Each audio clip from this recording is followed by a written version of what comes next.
Le doy gracias a Dios por permitirnos tener este tiempo juntos. Quisiera compartir con ustedes brevemente Mateo 22:37. Amarás al Señor tu Dios con todo tu corazón y con toda tu alma y con toda tu mente. Este es el primer y gran mandamiento. Amarás al Señor tu Dios. Y esto me lleva a una interrogante. ¿Se puede amar a alguien que tú no conoces? ¿Puedes lograr amar a una persona que no conoces? La respuesta es no. Es imposible amar a una persona que tú no conoces.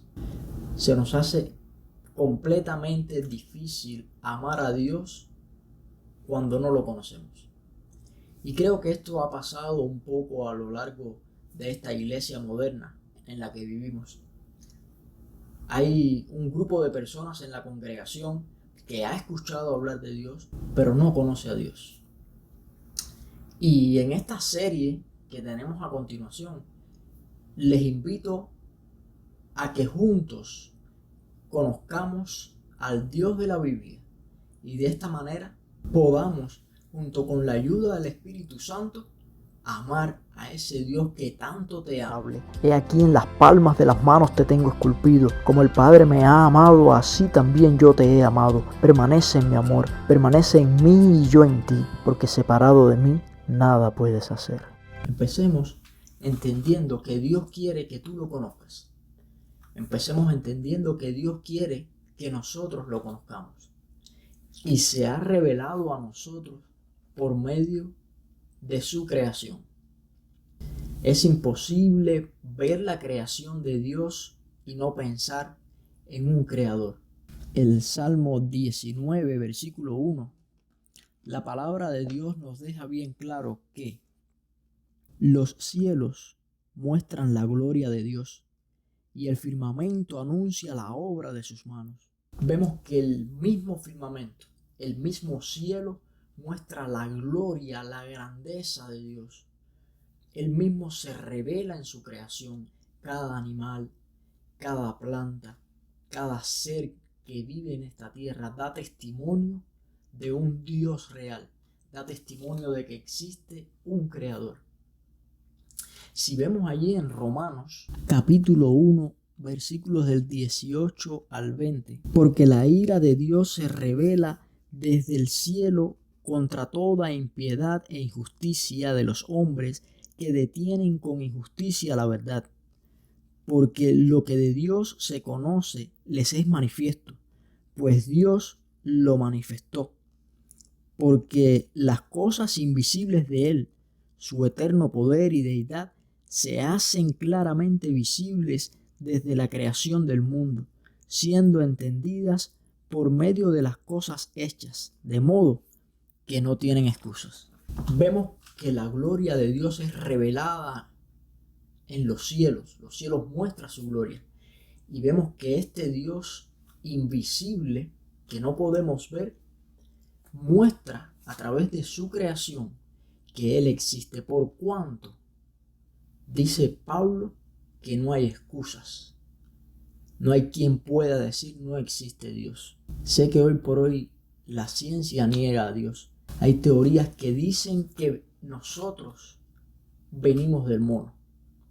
Pero antes de entrar a explicar estas mentiras de algunos seres humanos, les invito a ver cuál es el significado de ciencia. La ciencia es la rama del saber humano constituida por el conjunto de conocimientos objetivos y verificables. Este concepto de ciencia, que lo puedes encontrar en cualquier diccionario, nos dice que la ciencia es todo aquello que se pueda probar prácticamente.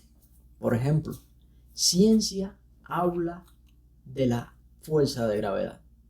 Dios creó la fuerza de gravedad, eso es ciencia. Se puede probar una y otra vez. Pero anteriormente les estaba comentando de las personas que niegan a Dios diciendo que nosotros procedemos del mono. No ha habido ni habrá en ningún momento de la historia una evidencia real que tú y yo vengamos del mono. Esta ciencia no es ciencia en sí, porque vimos que la ciencia es algo que se puede probar.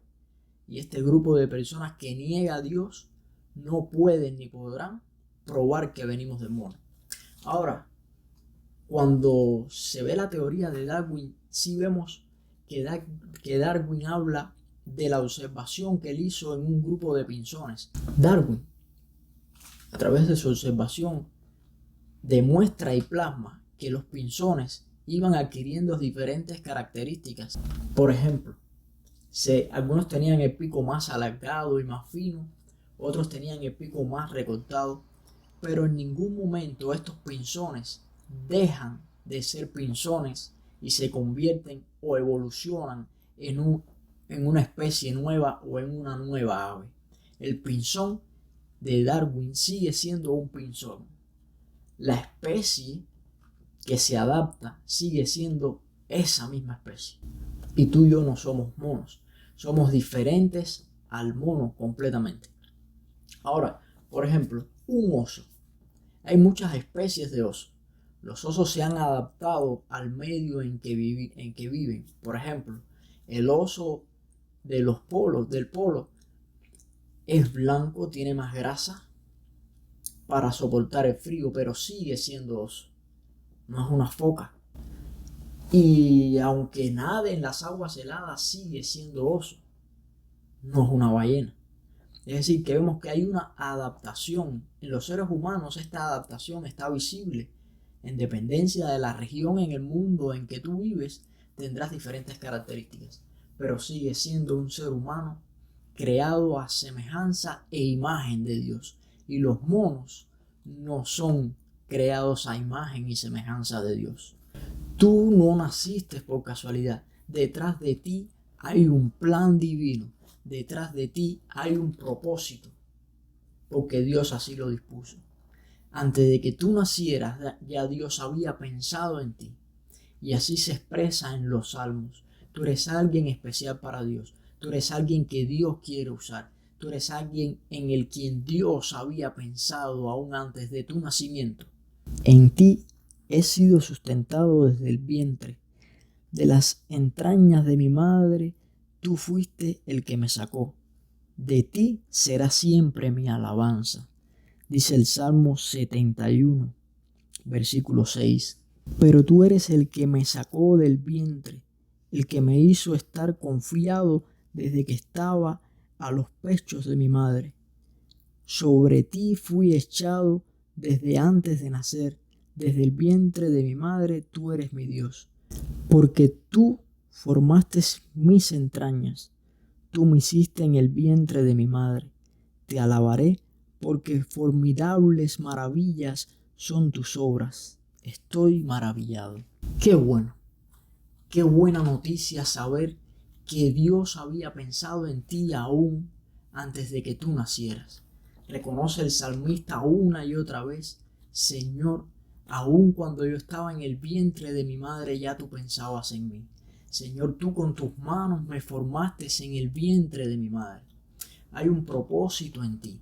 Incluso Jesús, cuando estuvo aquí en la tierra, hace 2000 años atrás, aún tú no habías nacido, aún tus padres no habían nacido, aún tus abuelos no habían nacido. Jesús dedicó un tiempo para orar por ti antes de llegar al huerto de Getsemaní. Vemos allí a Jesús sabiendo en su omnisciencia que iba a ser entregado, que iba a ser crucificado.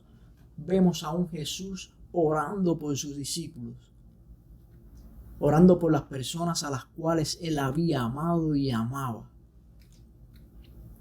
Y en este tiempo, en esta oración, él hace un stop y piensa en ti y ora por ti, por tu salvación, por tu bendición hoy. Si no me crees, sígueme a Juan, capítulo 17, versículo 20.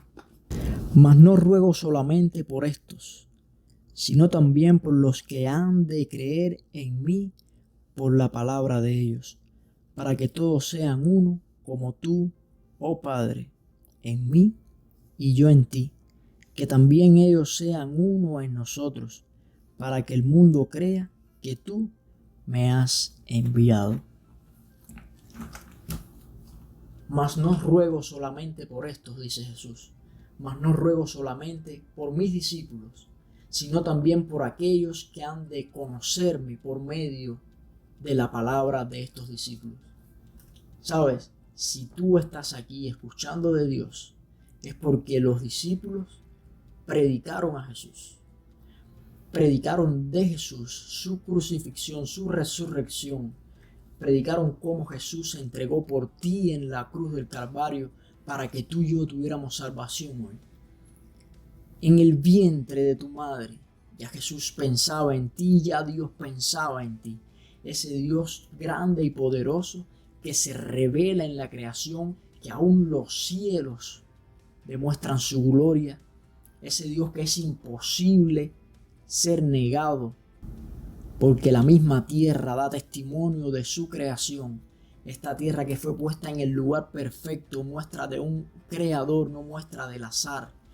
1 centímetro más y nos congelamos, 1 centímetro menos y no hubiese forma de que hubiese vida, porque el calor fuera tan grande que fuese imposible que hubiese vida humana.